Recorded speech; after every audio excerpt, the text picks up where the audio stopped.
그래서 사순절은 자기를 돌아보면서 회개하는 기간입니다.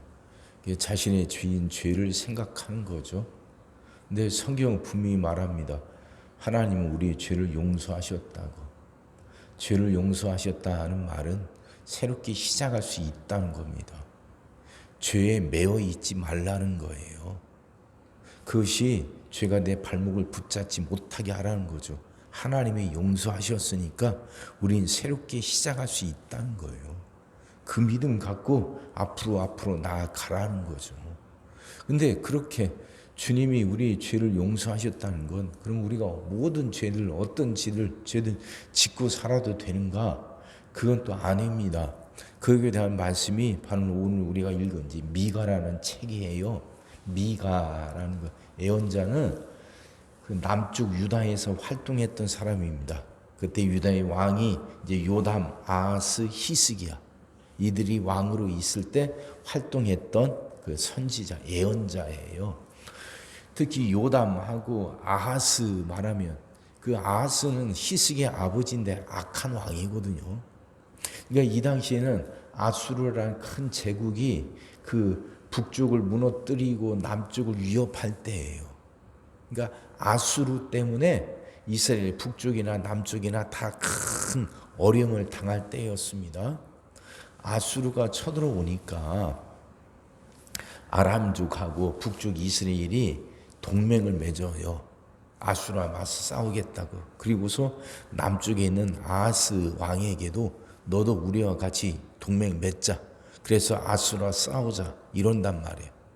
근데 이 아하스 왕은 그들과 동맹 맺지 않고 오히려 아수르에게 가서 조공을 바쳐요.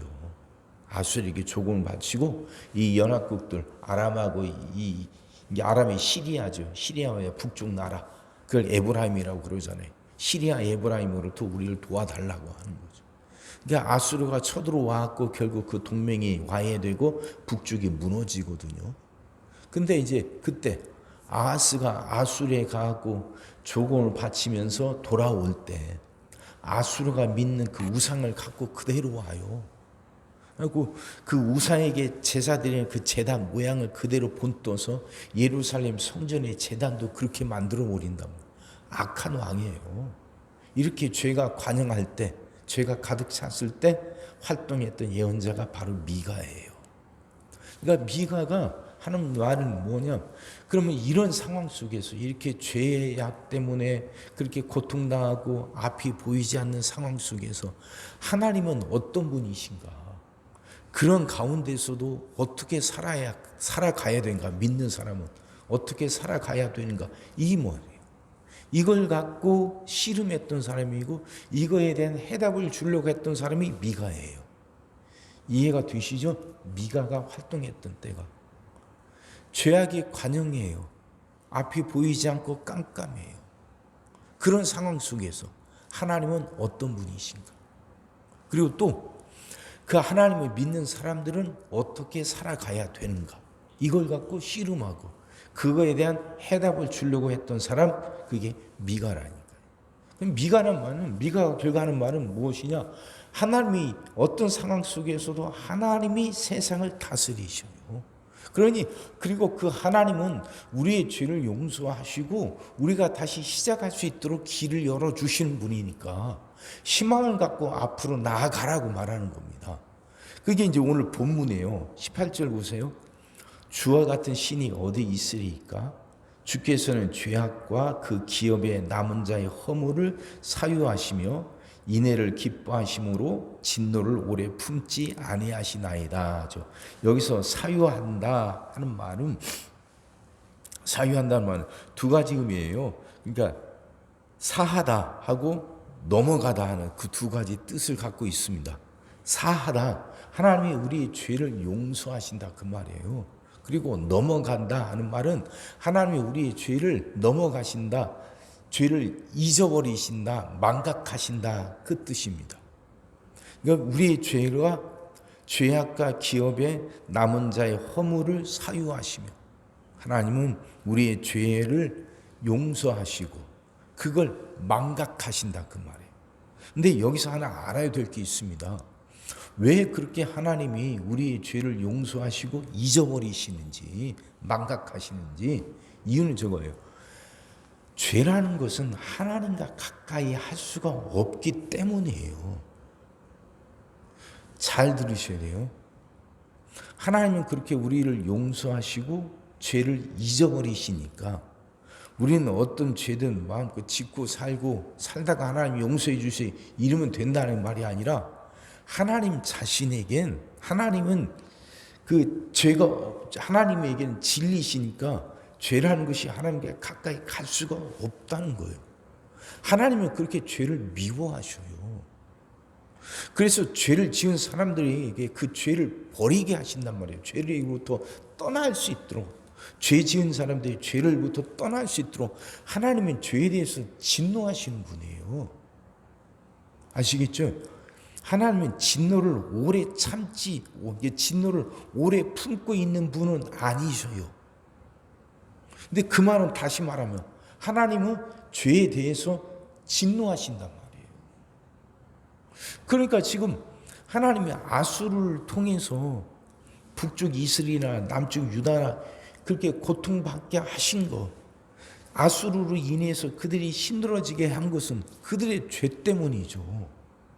하나님은 그렇게 진노하시는 분이에요. 죄를 미워하시기 때문이죠. 근데 그 진노를 오래 품지 않으셔요. 죄를 미워하시고 죄를 싫어하시지만 그 죄악 속에서 깨닫고 용서를 구하는 사람에겐 하나님은 그 죄를 다 잊어버리시죠. 그들 용서하시는 것뿐만 아니라 죄를 잊어버리셔요. 깊은 바다에 던지신다는 거죠. 19절이 그 말씀입니다. 다시 우리를 불쌍히 여기셔서 우리의 죄악을 발로 밟으시고 우리의 모든 죄를 깊은 바다에 던지시리이다. 깊은 바다에 던지시니까 찾지 못하는 거죠. 잊어버리신다는 거예요. 다시는 기억하지 않으신다는 거예요. 죄를 지은 우리에게 진노를 품으시고 진노하셔서 우리를 죄로부터 돌이키게 하시지만 하나님은 그 진노를 오래 품지 않으시고 우리의 죄를 깊은 바다에 던지셔요. 다시는 찾지 못하도록, 다시는 기억하지 않으셔요.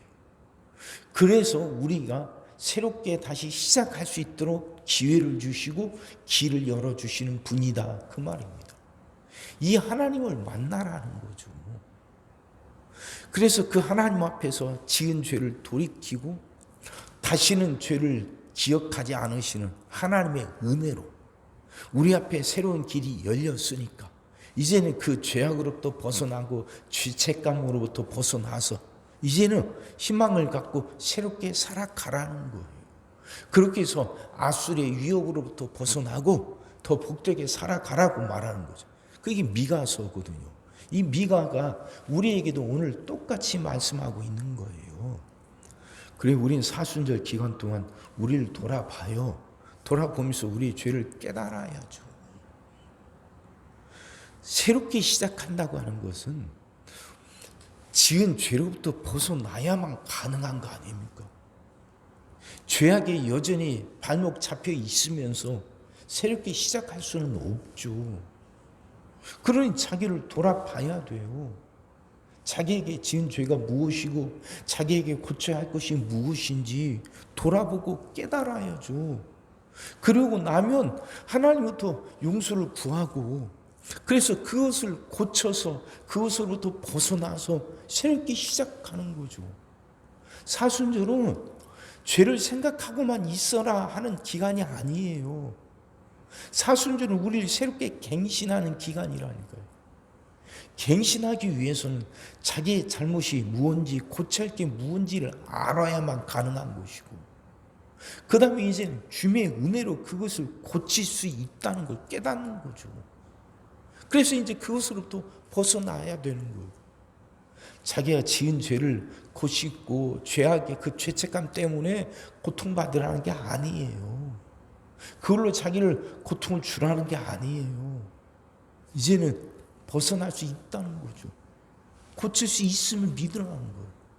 그래서 하나님의 은혜로 하나님이 그걸 망각하시니까 우리의 죄를 깊은 바다에 던지시고 다시는 기억하지 않으시고 우리를 인애로 용서하시고 새로운 길을 열어주시는 분이니까 그분을 만나는 거죠. 그 하나님 만나서 그 하나님의 은혜로 새롭게 시작하는 거예요. 새로운 삶을 살아가는 것이고 이전과는 다른 복된 삶을 시작하는 거예요. 그렇게 살아갑시다. 말씀이 깨달아지기 바랍니다. 용서하시고 다시는 기억하지 않는 하나님이 우리에게 새 길을 열어주셔요. 그 하나님 은혜로 새롭게 복되게 살아가는 여러분과 제가 되기를 주의 이름으로 축원합니다. 기도하겠습니다. 사랑의 주님, 말씀이 이해가 되게 하시고 깨달아지게 하시고 은혜가 되게 하여 주옵소서. 하나님, 참으로 우리의 지금 우리가 어떤 형편인지 자신이 어떤 상태에 있는지 하나님 돌아보고 깨닫게 하여 주옵소서. 그래서 자신에게 고쳐야 할 것이 무엇이고 자신에게 남아있는 죄가 무엇인지 이제는 알게 하시고 그걸 하나님께 아뢰게 하여 주옵소서. 그리고 난 다음 그렇게 하나님의 용서를 구하고 난 다음 하나님이 그 것을 용서하셨음을 분명히 믿고 이제는 살아가게 하여 주옵소서. 하나님이 용서하시고 다시는 기억하지 않는 분이라는 것, 우리의 죄를 깊은 바다에 던지셔서 다시는 기억하지 않으시고 우리에게 새로운 길을 열어주시고 새롭게 시작할 수 있는 기회를 주시는 분이라는 것 이제 깨닫게 하여 주옵소서. 하나님 간절히 기도합니다. 깨닫게 하여 주옵소서. 죄를 깨닫고 용서를 구한 다음 하나님이 그 죄를 용서하셨고 다시는 기억하지 않으시며 우리에게 새롭게 시작할 수 있는 기회를 주시는 분이란 것 이제 분명히 깨닫고 그 하나님 붙들고 새롭게 시작하고 새롭게 살아가는 우리들 되게 하여 주옵소서. 하나님 참으로 우리 삶이 새롭게 갱신하게 하여 주옵소서. 새로운 갱신이 우리 안에 일어나게 하여 주시옵소서. 오늘도 우리 모든 성도들 위해 기도합니다. 한 사람 한 가정 빠짐없이 일일이 찾아가셔서 오늘도 함께 하시고 은혜 내려 주옵소서. 가정들이 다 평안하게 하시고 식구들이 다 건강하게 하시며 생업이 다 형통하게 하시고 문제들이 다 해결받게 하여 주옵소서. 우리 자녀들을 축복하시고 앞길을 열어 주옵소서. 우리 자녀들이 하나님을 사랑하게 하시고 말씀을 지키게 하시며 하나님께 영광 돌리는 일꾼들로 살아가게 하여 주옵소서. 하나님 우리에게 새날을 주실 줄 믿습니다. 성도들은 질병을 이겨내고 물질 어려움을 극복하고 수많은 문제들을 해결하며 살아가는 그 새날을 살게 하시고 교회도 예배가 살아나 빈자리가 가득 채워지며 언제나 생명의 역사가 일어나는 새날을 살게 하여 주옵소서. 오늘 하루도 모든 성도들 눈동자처럼 지키시고 복된 길로 인도하여 주옵소서. 믿사옵고 예수님의 이름으로 기도하옵나이다. 아멘.